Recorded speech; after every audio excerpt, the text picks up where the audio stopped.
वाल्मिक कराड प्रकरण किचकट आणि किळसवाणं झालंय। त्याबाबत सामान्य माणसांना राजकीय माणसांबद्दल शिसारी निर्माण झाली आहे। अजित पवार हे काहीच खपवून घेत नाही अशी त्यांची प्रतिमा आहे। मग त्यांना या गोष्टी कशा काय खपतात?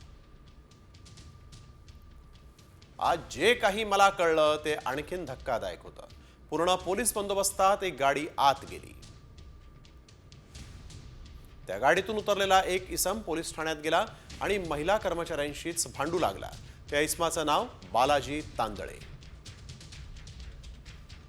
तो एक गावचा सरपंच आहे। मात्र काही याहीपेक्षा अधिक धक्कादायक बाब म्हणजे दोन पत्रकारांनी मला असं सांगितलं की आम्ही परळीसह बीडमधून बाहेर पडतोय, आम्ही उद्या मुंबई पुण्याला निघून जाऊ,